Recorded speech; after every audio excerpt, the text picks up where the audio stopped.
Hey guys, Mark here. Today's video is going to be the first video of a series of videos that I'm doing explaining my story, my journey on how I had an idea, took that idea, made it into a product, and then sold that product to major retailers. In the latter part of the series, I'll be talking about the major retailers. There's many different ways to structure deals. Maybe how to what they expect as far as presentation, stuff like that. Throughout the whole series, I'll be touching upon subjects such as shipping, packaging, manufacturing. But for today, I would like to talk about patents and prototypes. When I first tell people I invented a product, the most common question I get is, how much did it cost to get a patent? And that kind of makes me think that there's a misconception out there that people think that once you get an idea, you got to run out and get a patent. And that's not necessarily true. There's information you want to gather before you go spending money on a patent. And some of the most common sense information you want to know, I guess, is how much is it going to cost me exactly? How much is it going to cost me to make this product? And how much do I think I can sell it for? And is there margins in between where I can make money? That's kind of common sense, right? But yeah, you want to figure out some things like that.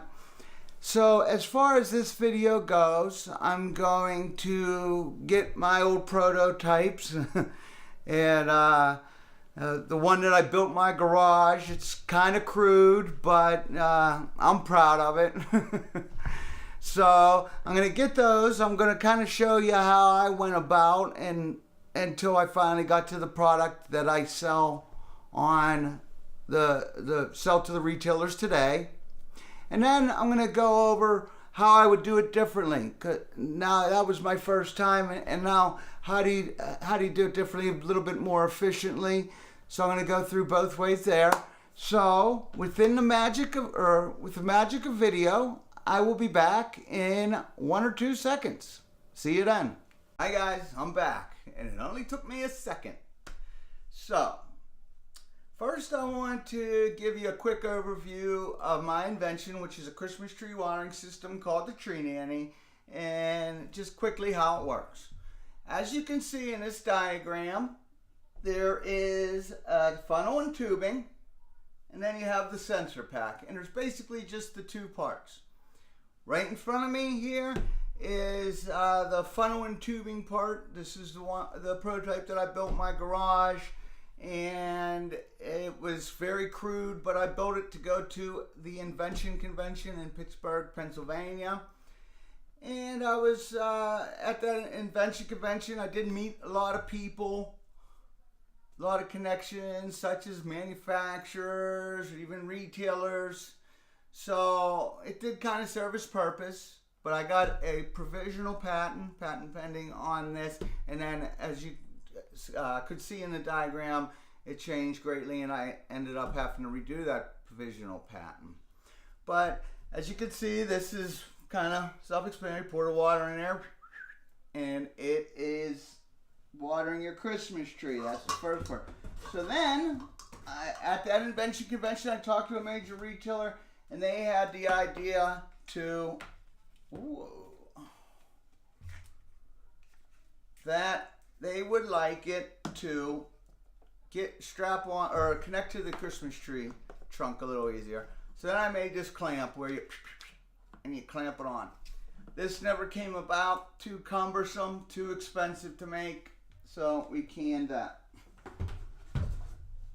So then I came up with the brilliant idea of just using a funnel with a hook and a tube. So now I have my tubing, my funnel, that part of the invention figured out. So then I got a mechanic or electrical engineer and a designer, and we first came up with this as the sensor pack. This This is what makes the tree nanny sing Jingle Bells to you, or Jingle Bells chorus every 10 minutes. And when your tree needs watered, it chimes when it's full and shuts off at night with a light sensor. So that was the first crude one. Then we went into this one here where this was 3D printed, and I actually took this to the National Hardware Show as a prototype. And then we went into manufacturing, which again it changed a little bit, but same basic idea, and that's what it looks like today. So as far as packaging, this was something that I kind of homegrown as well. I had a graphic designer make the insert, and then I bought this cylinder at, I believe it was Joann Fabrics, a place like at Michael's or something I don't remember. I don't even remember what came in it. But we used this for the show. Again, was getting ready for a show, so we had to come up with some packaging. Then from there, it went to the smaller cylinder. Sorry about that. And this served its purpose. This was where I got my first shipment. It was good, but the cylinders are a little tricky. I would recommend, if you don't have to go with them, maybe to steer away from them. But so I guess some products do. But they do squash real easy, and the top will pop off if not taped on there correctly. And I had to tape thousands and thousands of these tops on to resell. So if you are going to use this, I would definitely recommend that you talk to whoever you have manufacturing or packaging it to definitely get a good amount of tape around that top of that lid, because they will pop right off, as you can see. Okay, so now this is what the tree nanny looks like. As you can see here, it's in a blister pack. It's real. It travels real good. I have 3 languages on there, and like I said, we'll get into packaging on another episode. But I do strongly recommend that if you're inventing something, you got an idea, get into the get your hands dirty and really just start to build a prototype if you can, even if it's very crude. And the reason why is simple things like this. You don't think of every little thing when it's in your mind. You'll tweak things and refine things as you start to build it. And as you can see here, how the end of that is tapered, cut on an angle. I never would have thought of that unless I built the prototype myself and tested it like crazy. And the reason why it would be is because if it was cut flat, it would just stick flat on there, and it would really prevent the water from flowing down into the reservoir of your Christmas tree stand. So you put a little taper on there that solves that problem. So you want to, get your hands dirty, build it, and test everything too, because this could have been something that was real easy to say. It's a funnel in a tube. I know how it works. I don't need to test it. I don't need to put water through there. And you want to keep going, testing, and even though it's something simple like that, because this could really cause me a lot of problems down the road. I'm glad I thought of that. Now somebody could have told me it in the process too. And now we have this here. Look how you can see here, and I believe I've used the other tubings for other things. All the different tubings that I used, tried different ways. When it came to tubing, it was basically cost was the main factor in tubing.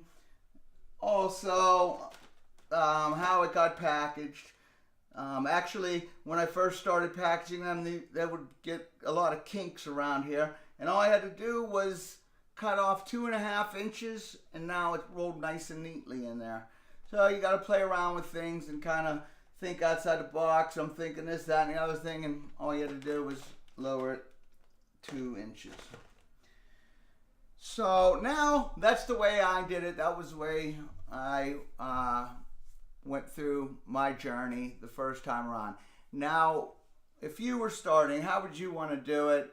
And I think you do a few things different. But before, obviously, when you have your first idea, you're going to want to go on Google, go to Amazon, try to find an idea, see if your idea is already out there and you just don't know about it. After you search the web and you can't find anything, hopefully you can't, because I know I've had a lot of ideas, boom, boom, boom, put them in a computer, and wham, there it is. Darn. So then after you can't find it on the computer, you're going to want to go to a website. It's uspto.gov. And that is the United States Patent and Trademark Office. This here you'll be able to find out if it's been patented or not. Because sometimes things are patented, but they're not on the shelves for many different reasons. So you want to search there, and you don't want to use brand names. You want to use things like for me, I would use Christmas tree watering system. And the bigger the field of products, the more limited you might want to do. Like my field wasn't that big, but for example, this would be Christmas tree watering system with 2 elbows, or Christmas tree watering system with a funnel. But if it's not a real huge field, then you could be a little more vague with the description that you put in there. So now you've searched the web, you searched uspto.gov. I always want to say ustpo.gov. So now you want to probably get an attorney to do a patent search, because even though you have searched as much as you could, you can't do as good as a job as a trained attorney. So you get the patent search done and it comes up clean. Now, so here you are. You got an original idea. Now what? So, and some people may run out and get a patent, your provisional patent pending, which I would recommend, if you can, to hold off on that until you talk to some manufacturers and designers and you really get your product refined and tweaked, so you know almost exactly how you're going to make it. And you could do this by talking with manufacturers and designers, but you want to have them sign a confidentiality agreement. And how a confidentiality agreement works is it's just basically saying that the person that you are signing this, that you're working with, can't go and blab your idea all around.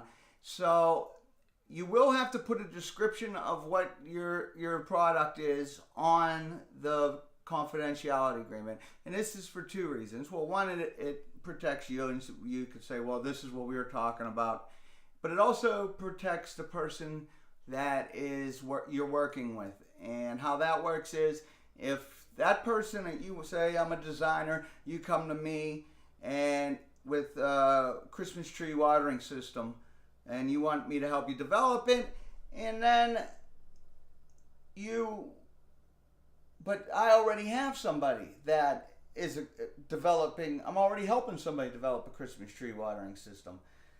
So you would be conflict of interest there. So that's why you want to get that out in the open, and you don't have to, it's just a real vague description.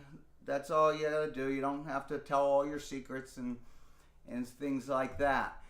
So this is the way that I think is the wisest way to do it. So that's it for this episode.